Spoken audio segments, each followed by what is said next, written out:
What is up, you guys? This is Jen Ping from Morphin Network. Unfortunately, our producer Ryan, better known as Dagger Boy, can't be here right now, so it's only going to be me that's going to be reviewing the newest episode of Power Rangers Super Ninja Steel, episode 9, and the episode is called Outfoxed.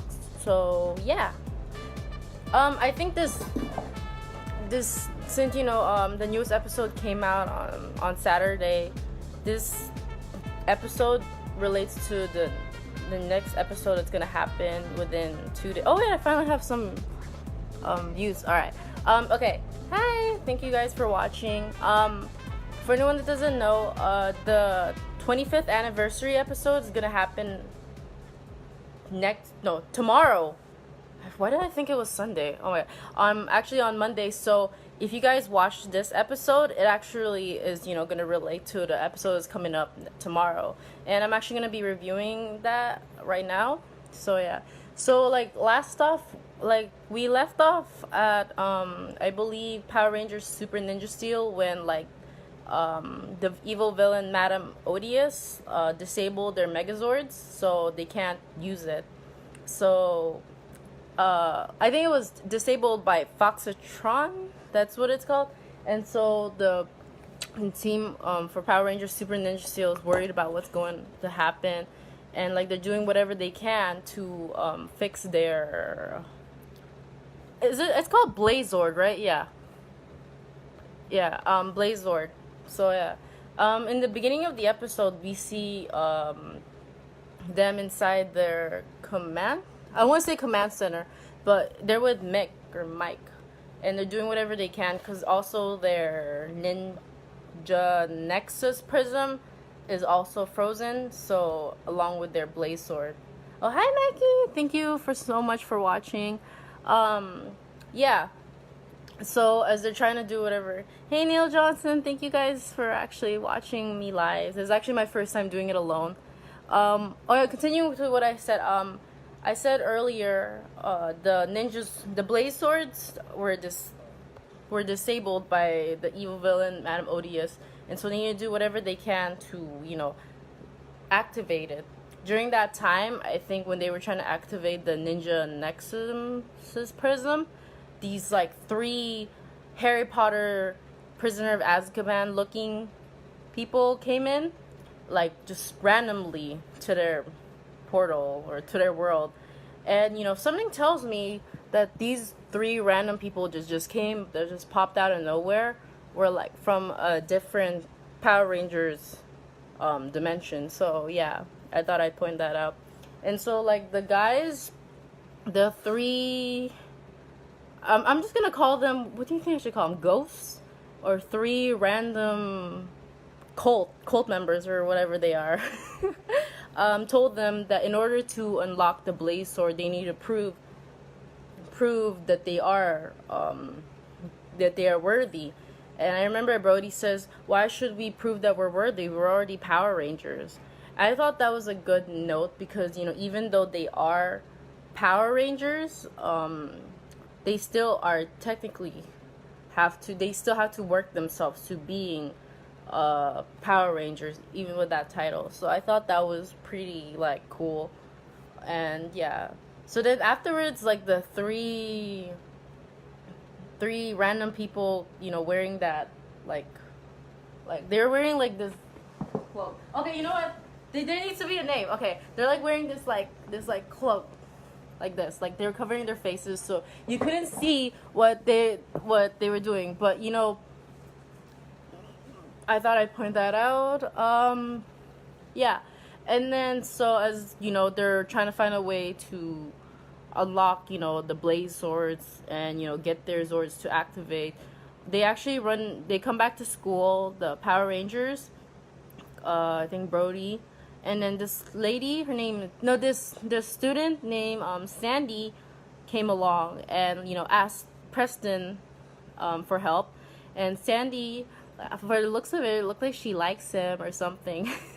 But yeah, she was just asking for help because she obviously needed to get an A on her project. And what was really cool was that Preston was like, yeah, sure, I'll help you out. And then during that time, I don't quite remember. There was a fight scene. Oh yeah, when they entered outside the high school, I think there was like a fight scene between Wolverine and I forgot the other character.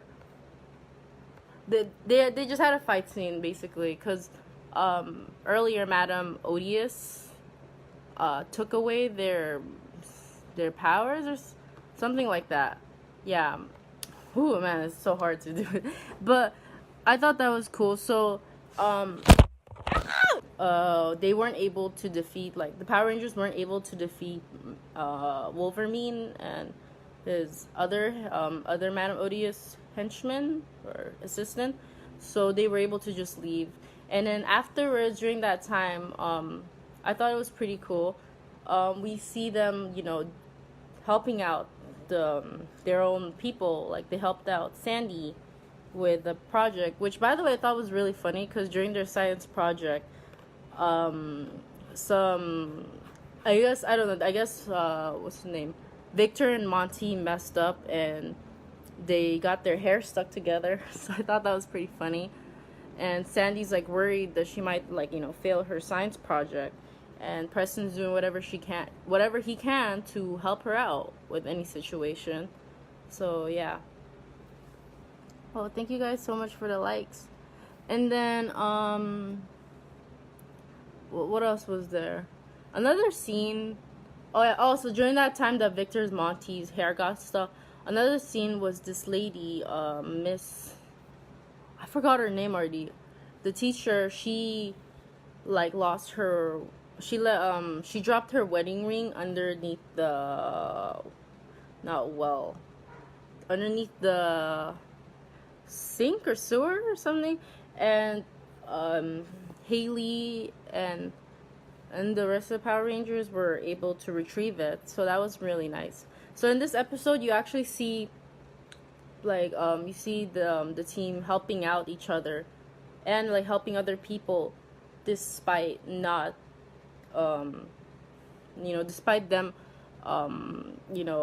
were being worried about Foxytron, which that's Madame Odious's sword, or not Zord. Yeah, it's Madame Odious's evil sword. So they're really worried about the situation, but at the same time they're able to go out of their way and help out others for their needs. So yeah, I thought that was pretty cool. But although during that time that they're trying to fix their Zords and fix their try to activate their Blazords, you can tell that the three random ghosts or ghosts or whatever were just watching from afar. And then during that time that they were helping out hold on for a moment. Okay, during that time they were helping out the teacher, Sandy. Oh, also they also helped out Victor and Monty by basically ungluing them, since their heads is stuck together. The Power Rangers were able to unglue them from getting stuck to each other. So they were also able to help out Victor and Monty during the time that they were worried about Foxytron. I guess during that time, the three ghosts from past or whatever saw that, and because of that, they were able to give them their Blazords. Which, by the way, they don't really ask. Like this episode, they didn't explain how the ghosts, I'm guessing, and the others were able to give the Rangers the Blaze Swords or use the Ninja Nexus Prism. So I thought that was kind of weird. They didn't explain that. Maybe in this next episode tomorrow they'll explain how they were able to give them the Blaze Sword. So I thought that was kind of cool. And then because the three ghosts were able to see that the Power Rangers were were worthy of, showing gratitude and kindness to and helping others, despite, not being a in their morphing mode. They were able to give them the blaze sword, and during that fight they were able to unlock Ninja Blaze Megazord. So yeah, that fight scene was pretty cool. The fight scene between Ninja Blaze Megazord and Foxatron. So yeah. Although I don't know whatever happened to Wolverine. I guess because Foxatron defeated Wolverine during that fight scene. So yeah. Um, what else did I talk about? Oh yeah, okay. Towards the end, actually, during the fight, because they were able to defeat Foxatron, um, we see the three ghosts over again, watch over from afar, and then we see one in the middle, and you get a hit. Like, they won't show your face, but you see that he had his chronomorpher, his red chronomorpher on his hand. So, of course, it's obviously Wes from Power Rangers Time Force. So I thought that was pretty cool.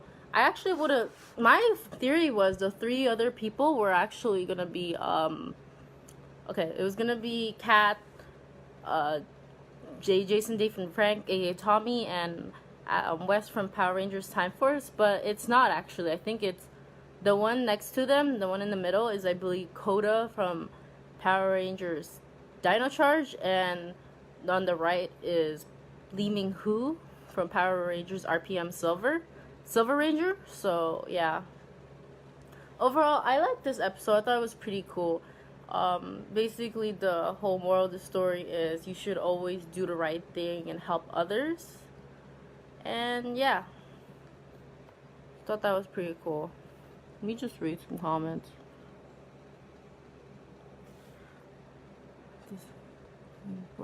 Overall, I would say I'd give this episode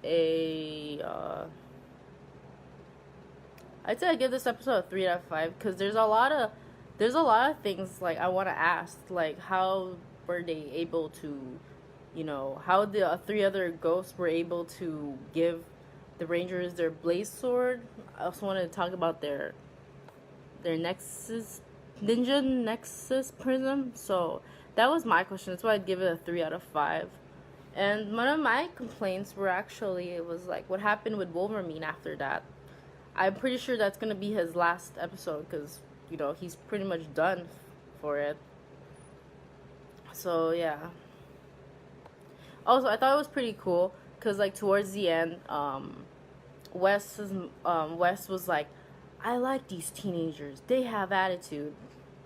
So, I thought that was pretty nice. Yeah. I think this live is pretty gonna be short, because the episode is gonna be 30 minutes. I actually recommend watching this episode 9, before the 25th anniversary tomorrow, so you guys could check it out. And yeah. What else I was gonna say? Oh yeah, and towards the end, I thought it was funny because Victor and Monty, in order for their hair to not get stuck to each other, the liquid chemical or whatever, Subgen. Wait, no, Ryan. Yeah, I don't know. Ryan's having like technical difficulties, and it's gonna be me because I'm alone in all of this. I'm sorry, you guys. There's so much I want to talk about in this episode, but it's like I'm live, but I'm trying my hardest. Oh, yeah, I forgot what I was gonna say. Oh yeah, so Victor and Monty's basically they're bald headed from behind, because that's the only way they're able to get unstuck from each other. I thought that was pretty funny, and yeah. I know this ain't Be Live, because Be Live is, we're having a problem with Be Live right now, so I'm just gonna use my live, like my own like live phone, and yeah. Now you're, oh, thank you. You guys, this is actually my first time doing live alone, so it feels kind of weird, because I'm usually used to having someone next to me, and yeah. Thank you so much, actually, for liking and supporting us. I just found out our YouTube channel currently has 100 subscribers, and yeah, keep the subscribers going. And yeah, I kind of wish the 25th anniversary episode was more than 30 minutes, but even this episode, I wish it wasn't 30 minutes. I wish it was like at least like an hour, because I wish I could have known more about um I wish I could have known more about like what happened with obviously the guy in the middle is West. That's obvious, but I want to know about how they were able to get the Blaze Sword, the Digiblaze Sword. I want to know about all those answers. But yeah, I guess that's it for today. My closing comment is hashtag Sandy is cute, because I thought Sandy was pretty cute. All part of the plan. You're welcome, Jen, Dagger Boy. You guys, this was not all part of the plan. This was not part of all the plan, okay? But whatever. But yeah, I guess that's it. Okay. Thank you guys so much for watching my live. Until then.